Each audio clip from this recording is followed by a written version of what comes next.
This might be a bit of an unpopular opinion, but I did not really enjoy Frostpunk 2. Frostpunk 2 is a society survival game set in an apocalyptic blizzard ravaged Earth. In this video, we'll be giving a full review of the game and ranking it from decaf to fully caffeinated. This is something we do regularly here at the Indie Brew, so make sure to hit that subscribe button for more indie game content. Now without further ado, let's grind this game down and see how it brews.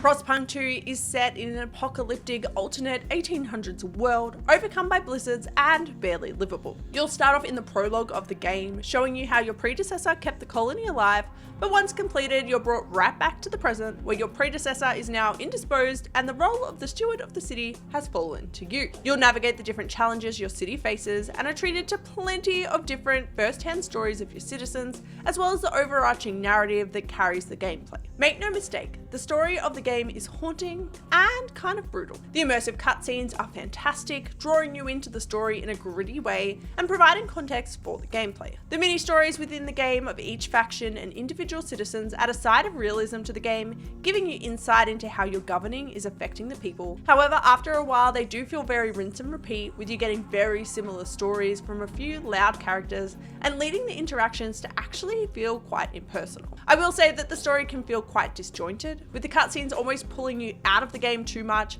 and almost feel like overkill for the information they share. While they are brilliantly constructed, it definitely feels like a case of, are these really necessary? Particularly as they impact on how the game actually runs and performs. That being said, the overarching narrative, while disjointed, is immersive and does drive the gameplay. So for story, I'm rating Frostpunk 2 as bust. At first glance, the gameplay feels pretty good. You've just taken over as the steward of the fledgling New London colony, and you'll need to source fuel for the generator. Without a running generator, the colony will literally freeze to death, so it definitely is a life or death matter. Establishing a fuel source is only one part of the equation for survival, as you'll need to establish different zones for housing, food production, logistics, industry, and extraction, which allow you to provide different resources, and you'll need to make sure you can build on the areas by frost breaking them first. Your resource needs are divided into similar categories: housing, food, materials, goods, prefabs, cores, and fuel, and you're given an indication in the UI as to whether or not you're producing enough. To be able to build anything, you need to ensure you have enough workers, as well as various different resources ranging from heat stamps to cores to materials themselves. After a period, you can establish logistics zones, which allow you to explore the Frostlands and find more resources, points of interest, and other survivors to bring to your colony. You can also establish different colonies that can bring in resources or perks for your other colonies, but come, of course, at a cost. Alongside this, you also have the society side of the game. As the steward, you'll be head of the council, and it'll be up to you to carefully manage the different factions in your colony. Each faction has different political views, ideology, and ideas, and each holds seats in the council. Want to pass a law? Well, you need to make sure you've got enough votes in your favor, and negotiating with each faction is how you can get things through. Now, if you come into this game expecting a city builder, you'll probably be pretty disappointed. The city building side of the game feels more like a resource management game, and not really a great one at that. I get that this game is supposed to be brutal and challenging, but a good gameplay loop, in my opinion, requires a level of hope that you can actually achieve the goals set out for you, and that doesn't really exist in this game. Even on the lower difficulty settings, you're given inadequate resources, so you can never truly meet your colony's needs, and it definitely feels like a lesson in frustration. While making impossible choices may be the concept of the game is lacking any reward for your efforts,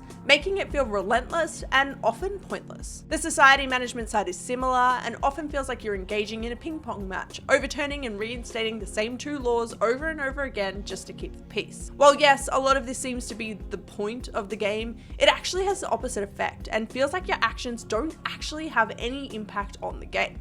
I'm all for a difficult resource management game, but this doesn't feel like it has any real balance, and that nothing you do actually impacts how the resources flow in the game. I went into this game expecting to have to make brutal and unforgiving decisions, but I found that the decisions you make almost don't feel like they have any impact, so you don't really feel like you have to make any difficult calls.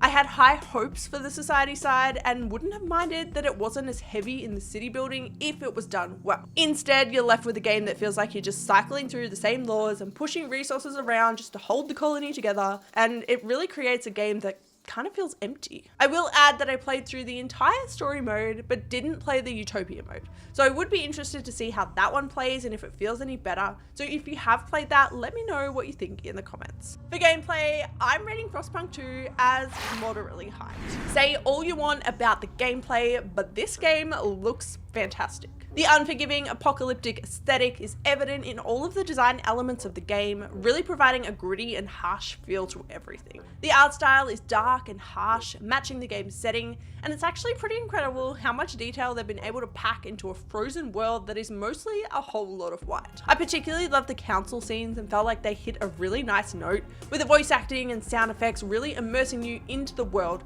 not just in that specific instance, but throughout the game too. The music is a great soundscape to run a colony to, matching the apocalyptic vibe, whilst providing an epic and immersive soundtrack. There's no doubt that this game is designed incredibly.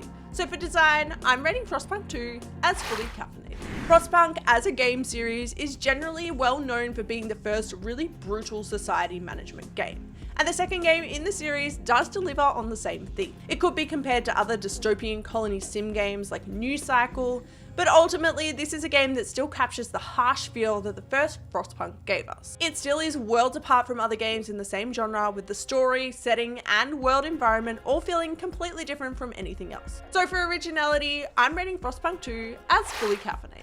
This game was one of my most anticipated games releasing this year. I'm a big fan of colony sim games and was really intrigued by the society side of the game too. While Frostpunk 2 features some incredible design and a pretty great overarching storyline, there's a lot that feels lacking in terms of how the game plays. I'm certain there's probably a lot of people that will love this one, but for me, it just wasn't enjoyable after the initial novelty wore off. I think the biggest thing about this is that you just don't feel emotionally connected to the game, and I feel like it just didn't have the same impact that it could have had. We've ground the beans, we've carefully weighed and pressed the grinds, and brewed this game down.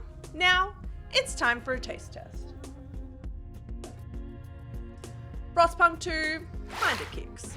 Frostpunk 2 is available on Steam, Xbox Series S and X, and is part of Game Pass and PlayStation 5 now. You can find the link in the description below, and that's where we're gonna wrap up this review video. If you're looking for more indie game recommendations, click here. And until next time, stay caffeinated.